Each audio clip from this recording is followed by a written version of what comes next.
الحمد لله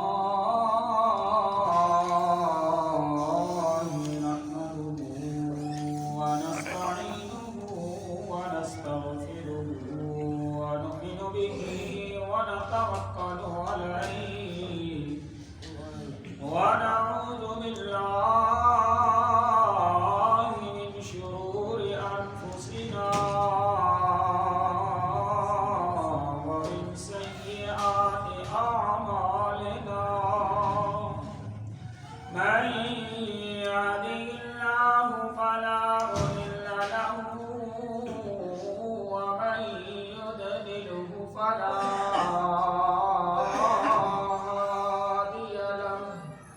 ونشهد أن لا إله إلا الله وحده لا شريك له ونشهد أن سيدنا وسندنا وحبيبنا وحبيب ربنا وطبيبنا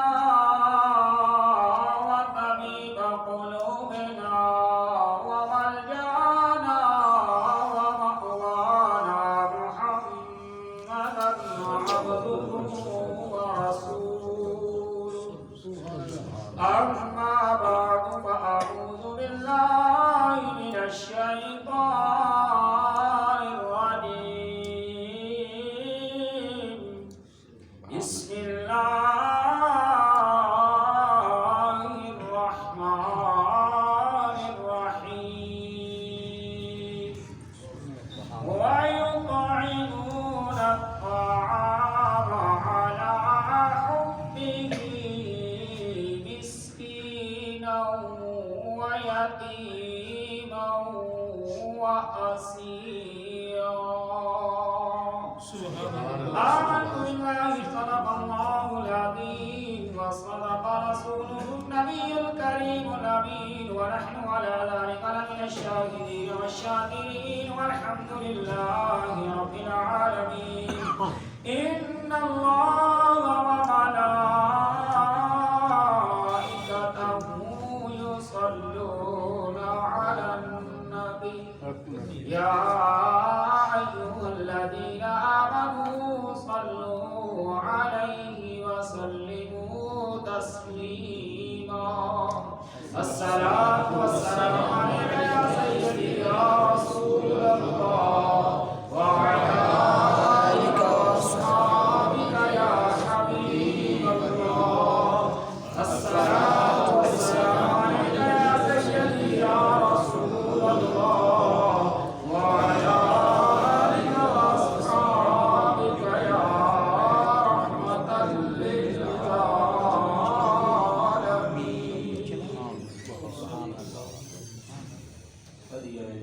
السلام نهایت واجب الاحترام بزرگوں دوستوں ساتھیوں حاضرین و سامعین السلام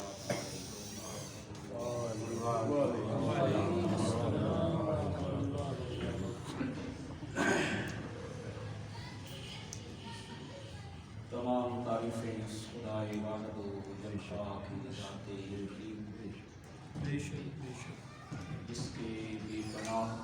انگنت لا تعداد احسان فضل کرم کے صدقے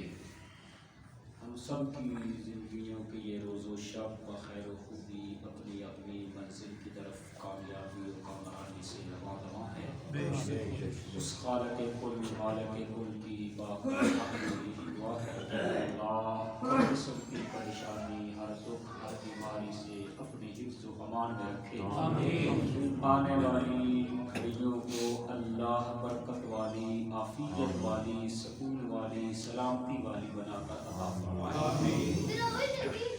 درود لامحدود حضور پرنور آقا دو عالم ہادی دو جہاں منقصار زمان شفیع المذنبین رحمتا للعالمین تاجدار عرب و عجم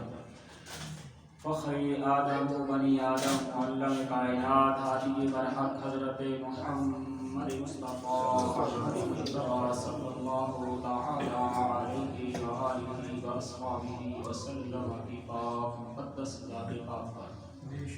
جس ذات کے صدقے اللہ نے اس ساری کائنات کو پیدا فرمایا۔ تمہید سے پہلے اور گفتگو شروع کرنے سے پہلے میں شاید پہلے بھی یہ حدیث پاک بیان کر چکا ہوں اس حوالے سے کہ جہاں بھی جب بھی رسول اللہ کا ذکر ہو اور پھر امتی بھی کہلانے والا ہو، عاشق بھی کہلانے والا ہو، محبت کرنے کا دعویٰ بھی کرنے والا ہو اور اس کی زبان پہ درود و سلام ہی نہ آئے، سوچ سکتے ہیں کہ یہ کون ہے، کہاں آ گیا خدا کے لیے۔ حدیث میں اکثر کہا کرتا ہوں، نبی میں کہتا ہوں مجھ سے پوچھو کہ رسول اللہ کا فرمان گرامی ہے کہ جس کے سامنے میرا ذکر ہوا، میرا نام لیا گیا، ذکر کیا گیا، پھر اس نے میری ذات پہ درود و سلام نہیں پڑھا، وہ گھاٹے میں ہے، وہ خسارے میں ہے، وہ نقصان میں ہے، جنت سے دور ہے۔ تو میں یہاں اکثر دیکھتا ہوں کئی دوستوں کے چہرے وہ یوں سوچ میں پڑے ہوتے ہیں، اب یہ بھی نہیں کہہ سکتا کہ کسی پریشانی میں ہے، مسجد میں آئے ہیں، کیونکہ رسول اللہ کا فرمان گرامی تو یہ ہے کہ المؤمن فی المسجد، مومن جو ہے وہ مسجد میں کیسے ہوتا ہے؟ جیسے السمک فی الماء، مچھلی پانی میں ہوتی ہے۔ سبحان اللہ۔ مومن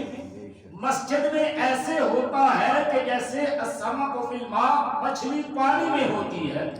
اور منافق المنافق فی المسجد الطیر فی القفص، منافق جو ہے وہ مسجد میں ایسے ہوتا ہے جیسے پرندہ جو ہے وہ پنجرے میں، وہ اس لیے پھڑپھڑاتا ہے، جدوجہد کرتا ہے کب یہ پنجرے کا دروازہ کھلے اور میں نکل کے بھاگوں۔ اب میں کیوں کہتا ہوں کہ میرے پاس فتوے نہیں ہوتے، میرا کام صرف سمجھانا ہوتا ہے خدا کے لیے۔ جب بھی جہاں بھی رسول اللہ کا ذکر آپ اپنی زندگی کا لازمی جز اور حصہ بنائیں، اس کی برکات اور ثمرات اگر ساری زندگی بیان کی جائے تو پوری نہ بیان۔